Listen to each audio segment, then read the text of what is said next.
Hello, everybody. Good morning. My name is Wylężek, and I work at the University of Silesia in Katowice, Poland. Today, this is my very first attempt at recording my own lecture. I'm a little bit stressed, and I will be using my notes, and hopefully we can make it work. My living room today is our classroom, and this platform is our whiteboard. I am sitting in Siemianowice Śląskie, a mining city in Upper Silesia in southern Poland near Katowice, the capital of the Silesian Voivodeship, where I was born and raised. Let me show you where exactly. Okay, this is where I am right now. And here, if you will, this nice lady over here, it's my mom, Mary. She has one sister and two brothers. They were all born in Chorzów, which is yet another densely populated city in Silesia, whose origins go back as far as to the 12th century. My mom's oldest brother, Paul, was born on the 11th November Street. Her other brother, Rudy, was born on Stelmacher Street. Her sister Brigida was born on Bismarckstraße, and my mom was born on Paweł Finder Street. Here, you can see, this is the house where Paweł was born. That's also the house where Rudy was born. And that's also the house where my mom and my aunt were born. And this isn't a glitch in my presentation. This is the exact same building. This case goes to show how complex, ambiguous, and as you can see, absurd the history and the story of Silesia is. My family is one of the thousands whose narrative and language has been influenced, interrupted, and altered by the great and not so great events of the 20th century. This peculiar position of Silesian region, on the one hand, has without a doubt enriched its inhabitants in cultural and historical ways, but on the other, has enclosed them in a so-called Hajmat. Hajmat is a term that is understood as a private homeland. Hajmat is based on both a tangible stratum, such as cuisine, and you have to know that Silesian dumplings is a Sunday ritual for all homemakers who live around here, and as well as an abstract stratum, such as language and collective memory. Since people think in the language they speak, one can presume Silesian language, or a dialect as some see it, expresses highly personalized reality that could be and probably is inaccessible to non-Silesians. Non-Silesians are so-called gorols. Gorol is hardly a term of endearment. I too am guilty of saying it under my breath when someone cuts in on me and their plates say that they are not from here.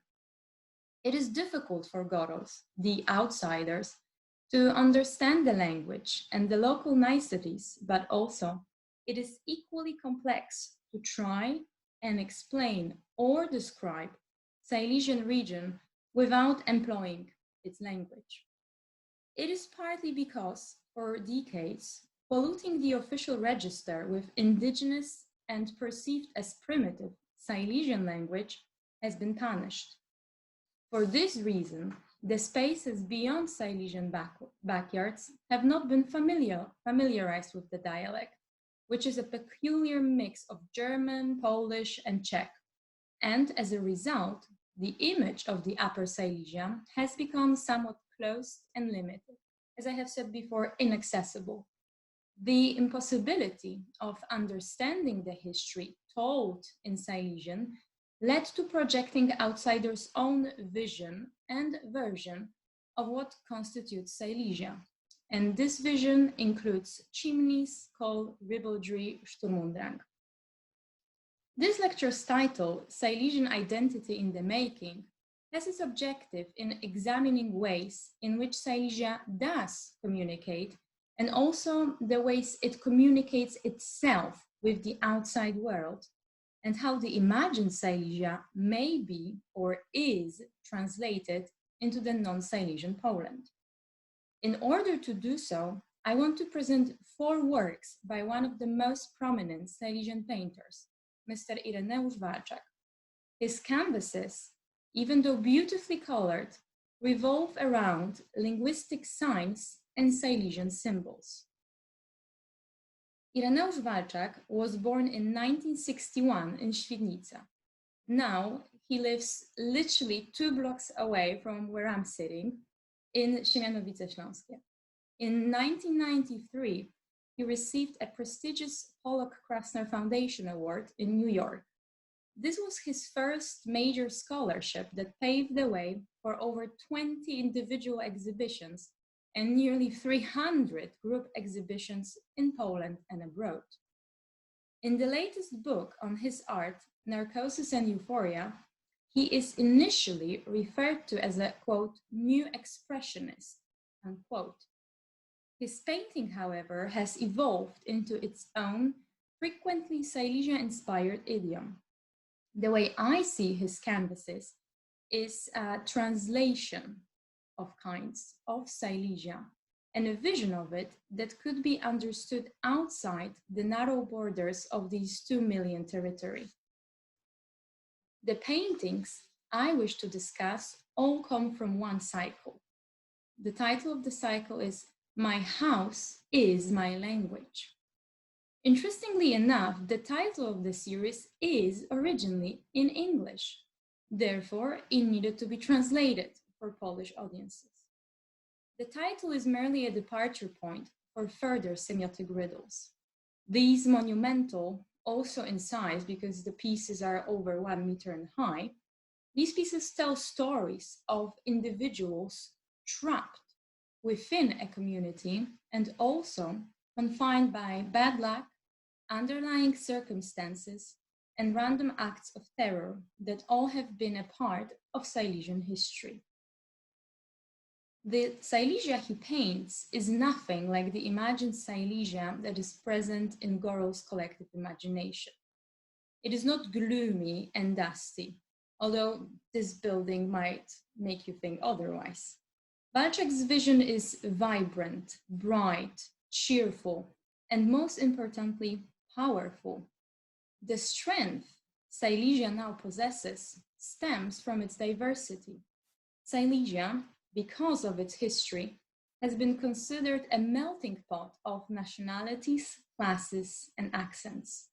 Now, it is still a rapidly growing business center, a place of internationally recognized cultural events and music festivals that coexist with the former workers' district of Nikiszowiec, that is a part of the National Heritage Board and made it all the way onto the UNESCO list. All these aspects are commented upon in Walczak's painting. He raises the questions of one's most private being and identity, and also the possible, alleged, acquired, or denounced identification with the region. On the artistic level, his works introduce Silesians' identity to a sphere that goes beyond art naive and cheap nostalgia. Walczak also managed to employ Silesian language as a tool that is as useful as, for example, English. He succeeded in what seemed impossible. How can Silesian language be used to express anything else than Silesianness? The difficulty emerges when trying to reach beyond its meta quality and present it to wider audience. If universal logos can be seen as a medium of truth and kernel of a sensible world, Silesian words are rather carriers of subjective truths and small motherlands. The first work of art from the cycle My House is My Language is a 2009 oil on canvas titled My House is My Castle. Let me show you this. This is My House is My Castle. In the center, there is a simplified blueprint for a house. In fact, it is a plan of over 100-year-old tenement house where the artist lives with his family. Inside its walls, there are words in Silesian. Here you can see it's all filled with Silesian vocabulary. Outside, there is the other reality, a reality that cannot be named in a dialect because we have no word for cheap airline in Silesian, sorry. This painting reflects what has been experienced by many, the familiarity and a sense of belonging in the house, facilitated by our language, and the alien, perhaps scary, sometimes hostile towards Silesians' otherness. The way I see it, this work is the only one in the cycle that depicts Silesia as a limited or a limiting space. This experience of someone hidden, almost illegal, and certainly taboo identity still reverberates up to this day. Having one's own secret language is a double-edged sword. The 2009 work titled In Defense, this is In Defense from 2009, shows 4 human figures painted in gray. Even though they are in the very center of the canvas, they are merely extras to the background that requires a closer look. The reason for the scrutiny is that Walczak, so to speak, framed words in Silesian, Polish, Slovak, and English. The fact that he also decided to incorporate Silesian words into the fabric of his work proves that this regional dialect, if you will, is semantically on the same level as Polish or any other official language. What is more, inscribing the words on the same stratum makes it impossible to evaluate them or even distinguish them between one another. The canvas starts to resemble a linguistic mosaic or an online translator that triggers communication and allows one to glimpse through the door at what is outside Hajmat. The title of the piece, In Defense, confronted with its content, suggests at least 2 interpretations.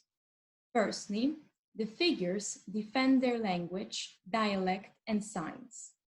People protect their own identity by embracing their vernacular. Secondly, it is the words that encompass the people, making them who they are and shaping their reality. What is peculiar from this technical point of view is that Walczak applies the paint onto all sides and edges of the canvas, and in so doing, he renders them 3-dimensional. They start to function in space in a multidimensional way, just like the language and just like the people. Identifying oneself as a Silesian cannot be done in isolation. Belonging to any collective, for that matter, always forces one to look back. There is always the past. Walczak does touch upon the historical stratum that profoundly influenced the region and its status quo. Rich in coal, Silesia has been for centuries a milk cow for the otherwise quite rural country. This, of course, had its price. A 2010 oil on canvas, "Don't worry guys, it will be fine," is a visual narrative reminding audiences about an explosion in Halemba mine in 2006 when 23 miners lost their lives. The cross-section of the mine, interestingly enough, does not depict soil. The matter is made out of words. There are miners on the upper floor. These were the lucky ones who managed to escape. The ones on the lower floors were not. Between the 2 groups, one can see, quote, protruding vertical anonymous creatures without expressions, stripped of identity, unquote. A simple composition and simple looks of the miners deepens the distance between the Silesian and gorols.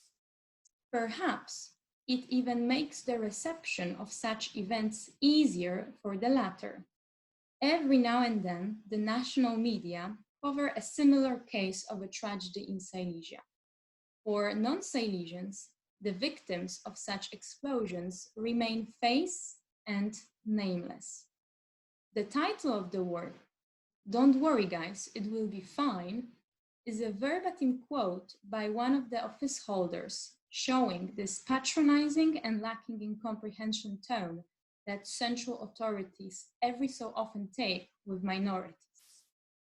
Silesia escapes simplifications that have been superimposed by capital politicians that reduce this region to a stereotype of a coal-smudged simpleton. The fourth work I wanted to show you today is a 2009, also oil on canvas, titled "To Speak in Dialect Equals to Speak." The title, in my opinion, is the most explicit reminder that an indigenous language is of no lesser value and that it should not be feared by the official one. This piece, or actually three pieces, carry a more political load. Ingmar Wilkvist, another Silesian artist, said, quote, "Creating in Silesia has never been easy. Mental oppression with the syndrome of provinciality and rejection, being secondary and subordinate to what is fashionable and mandatory in foreign and Polish centers of art," unquote. Walczak, I dare say, uses his so-called provinciality and makes it an asset. Silesia is not what you think it is, though it is different, he seems to communicate. Outside the center of the fashionable, what is fashionable here comes from within, and it is not announced externally. Outside is not limiting, it is liberating. These four works, though rooted in Silesia and its language, transgress borders of the region and seek contact with the outside, as Walczak placed them next to official systems of signs, such as English and Polish. He extracted this tongue from the underground and coupled it with what is official and known. What is isolated and one became or is becoming, as recent literary and academics endeavors prove, more and more seen and present. Individual experiences can be shared by many, and marginal voices can constitute a choir. Silesian language and perspective are not lessened by being translated or introduced to a wider audience. To my way of thinking, they move one more and show it is not shameful to speak Silesian. Being perceived as an inferior voice may, of course, tap into one's insecurity and confusion regarding one's standing in a multifaceted space and historical narrative, but it also displays a level of a deeper self-awareness and a feeling of belonging to a group. This conflict, this split, even if noticed by the official central authorities, still remains at best ignored. But it is in works such as the ones I discussed today where it is bridged. Thank you very much. I hope you enjoyed my little talk. And I'm waiting for your questions. Thank you.